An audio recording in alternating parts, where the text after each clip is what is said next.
Hello, you wonderful sons and daughters of God, and my brothers and sisters. Great to have you here. This is an exciting clip. It's clip number 2. We're going to be talking about Revelation chapter 18, 13, and a few verses from Revelation chapter 14. Now, it picks up where we left off with the first clip. That's Revelation chapter 17. And what we're going to be talking about is we're going to be talking about the destruction of this city that reigns over the kings of the earth. So if you missed the first clip, just a short catch up, John saw that there was a beast that has 7 heads and 10 horns. And there's a woman that rides on the beast. And we read in Revelation chapter 17, verse 18, that the woman represents a city that reigns over the kings of the earth. Now, that city could be around today, but it's not at the time when it's reigning over the kings of the earth, obviously. That is in the future still. And one of the things that we want to take a look at is what country are we living in? Is that country going to accept the mark of the beast? If so, do I really want to be living in that country? So let's go ahead and kind of go through these chapters here, Revelation chapter 18 and then 13 and then a few verses from 14. So you can see how you feel about where you live and if you're going to want to be participating with this mark of the beast system.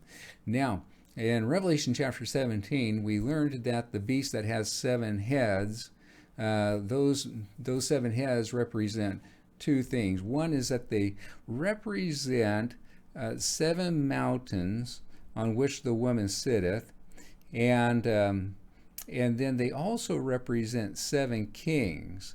And we read that 5 are fallen, 1 is, and the other one, it comes, must continue a short space.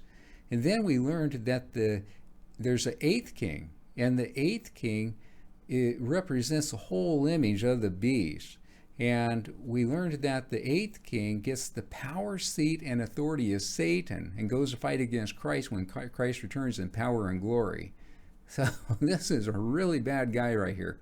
Well, in Revelation chapter 17, we learned that the 10 horns, that they represent 10 kings that give their power to the 8th king, and they go and destroy that monetary system, that city, and that reigns over the kings of the earth. So now we're going to pick it up in Revelation chapter 18 and go from there. So in Revelation chapter 18, in verse 1, we read, "And after these things I saw another angel come down from heaven, having great power, and the earth was lightened with his glory. And he cried mightily with a strong voice, saying, Babylon the great is fallen, and is become the habitation of devils, and the hold of every foul spirit, and a cage of every unclean and hateful bird. For all nations have drunk of the wine of the wrath of her fornication, and the kings of the earth have committed fornication with her, and the merchants of the earth are waxed rich through the abundance of her delicacies. And I heard another voice from heaven saying, Come out of her, my people, that ye be not partakers of her sin, and that ye receive not of her plagues.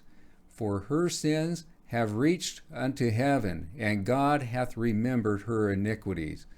Reward her even as she rewarded you, and double unto her double according to her works. In the cup which she hath filled, fill to her double. How much she hath glorified herself and lived deliciously, so much torment and sorrow give her. For she saith in her heart, I sit a queen, and am no widow, and shall see no sorrow. Therefore shall her plagues come in one day, death and mourning and famine, and she shall be utterly burned with fire, for strong is the Lord who judgeth her. and the kings of the earth, who have committed fornication and lived deliciously with her, shall bewail her and lament for her, when they shall see the smoke of her burning, standing afar off for the fear of her torment, saying, Alas, alas, that great city Babylon, that mighty city, for in 1 hour is thy judgment come.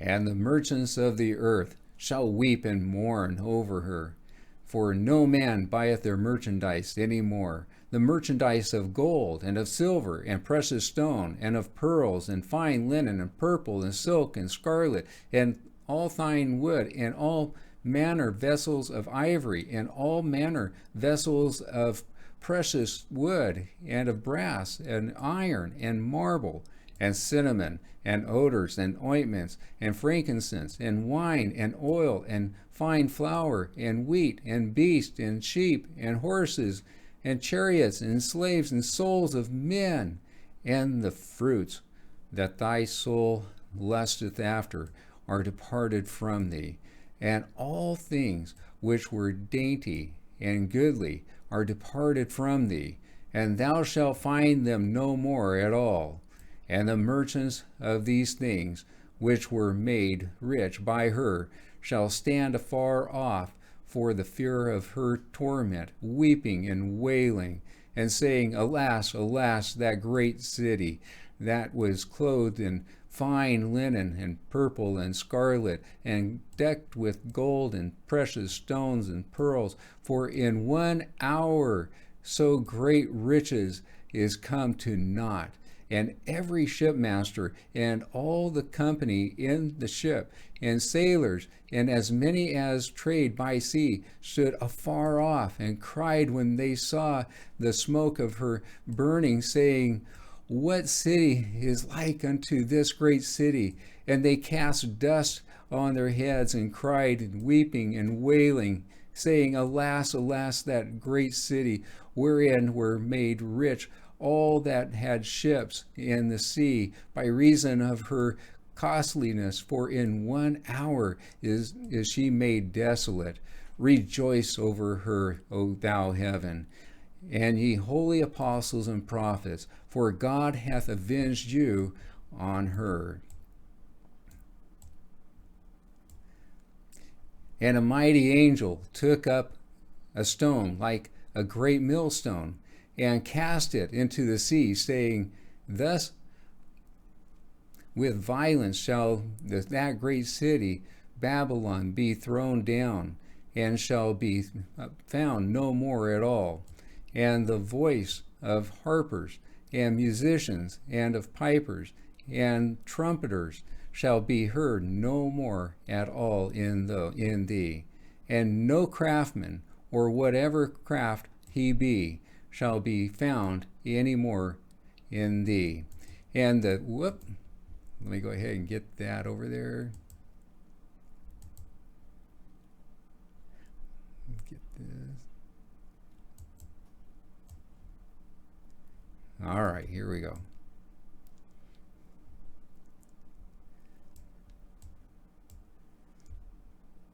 And shall be found any more in thee, and the sound of a millstone shall be heard no more at all in thee, and the light of a candle shall shine no more at all in thee, and the voice of the bridegroom and of the bride shall be heard no more at all in thee. For thy merchants were the great men of the earth, for by their sorceries were all nations deceived. And in her was found the blood of prophets and of saints and of all who were slain upon the earth. Well, we can see that John was trying to get across to us that all buying and selling stops when that evil city is destroyed, that evil monetary system is destroyed. And so what we want to do now is that, and obviously the blood of the prophets and the saints are in there. And so God is telling us, get out of there. You don't want to be part of this. Well, now what we want to do is we want to go over to Revelation chapter 13. And over in Revelation chapter 13, it's going to be talking about where John first sees the beast that has 7 heads and 10 horns, and he's going to find that that one of the 7 heads,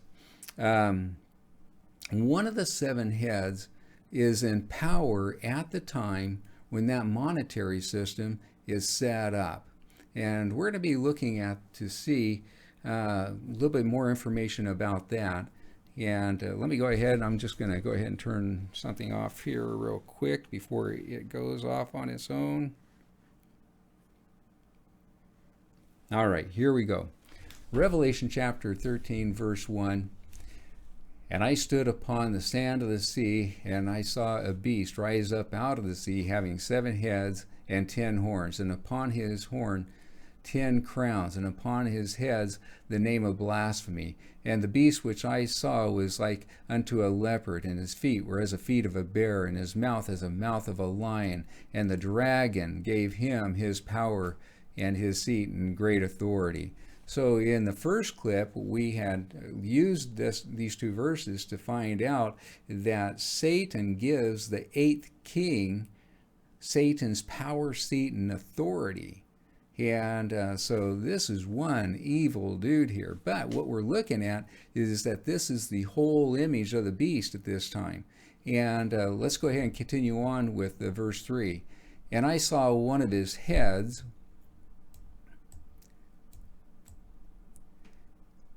as it were wounded to death, and his deadly wound was healed, and all the world wandered after the beast. So it's during the time that one of the 7 kings has a deadly wound and yet is healed, and that king is the king in which it's referring to at this time, that all the world is going to wander after this beast here. And they worshiped the dragon which gave unto the beast, and they worshiped the beast, saying, Who is like unto the beast? Who is able to make war with him?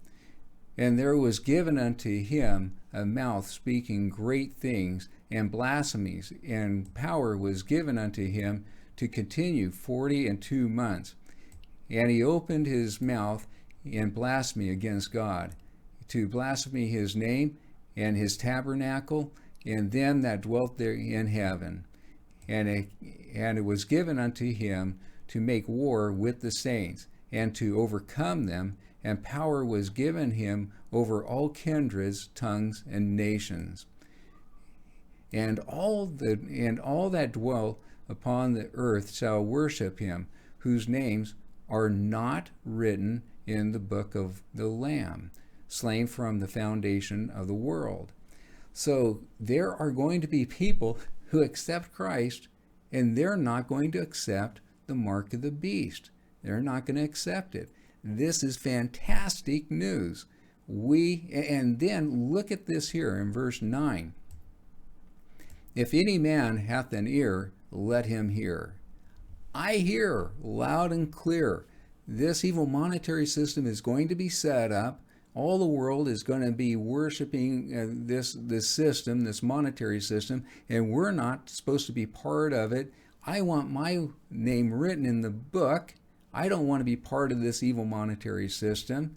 And so now look at verse 10.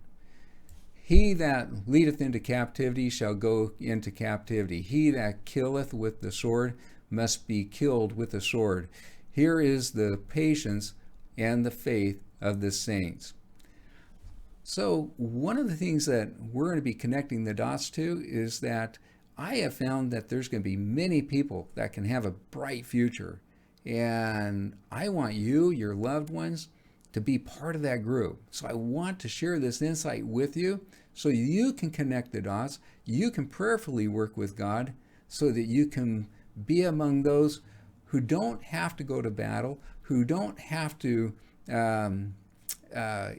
be in a place where the mark of the beast is accepted and have to go through all the punishment for not accepting the mark of the beast. So now let's go ahead and go with verse 11.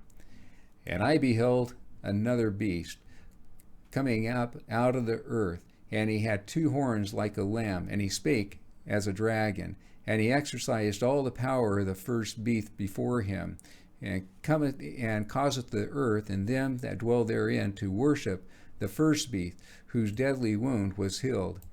And he doeth great wonders, so that he maketh fire come down from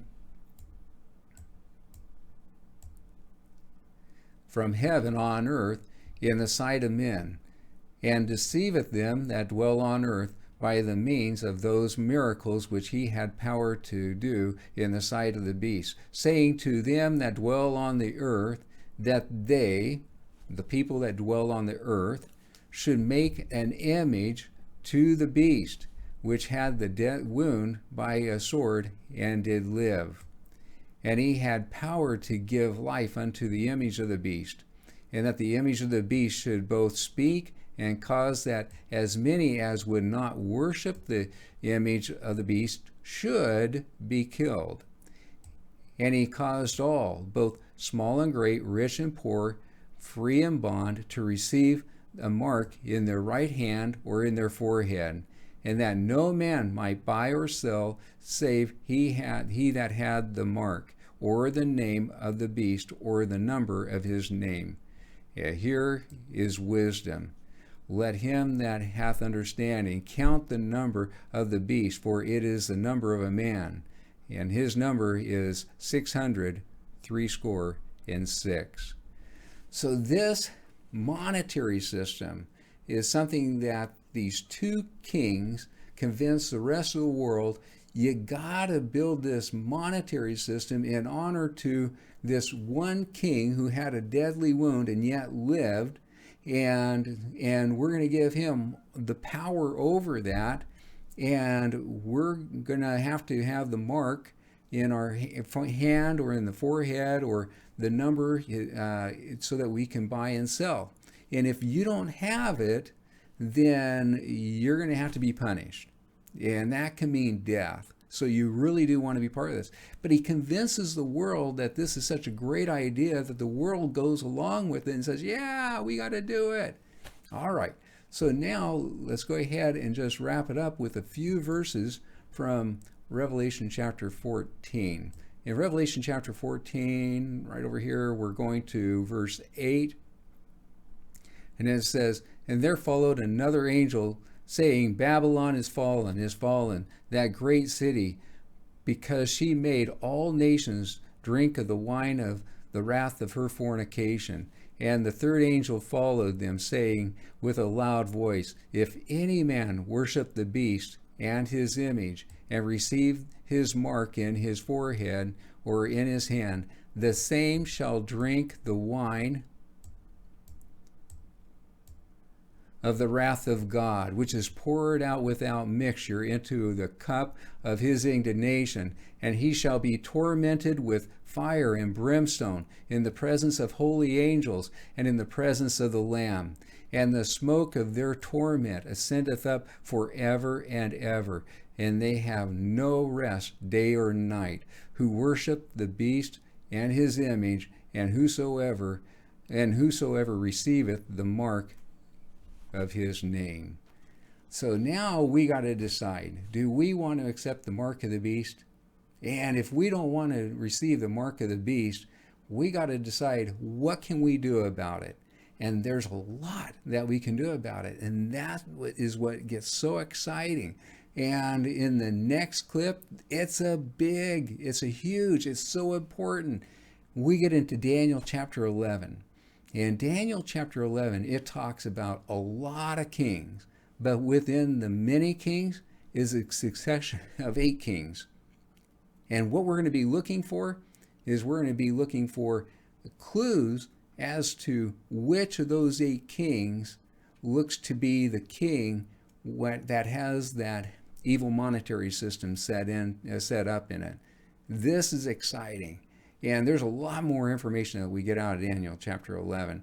It is by far the greatest chapter out of all the Bible for a foundation for understanding the general order of the prophetic events leading up to the return of Christ in power and glory. No other chapter covers such a vast amount of time without any major time gaps, with as much detail.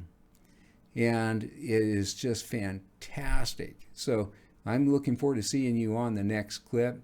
This is going to get so much more exciting because of the insights that we're going to take from Revelation chapter 17, 18, 13, 14. We're going to be taking bits and pieces and clues out of them, and we're going to be looking to get more insights as we go along. And so I look forward to seeing you over on the next clip. God bless.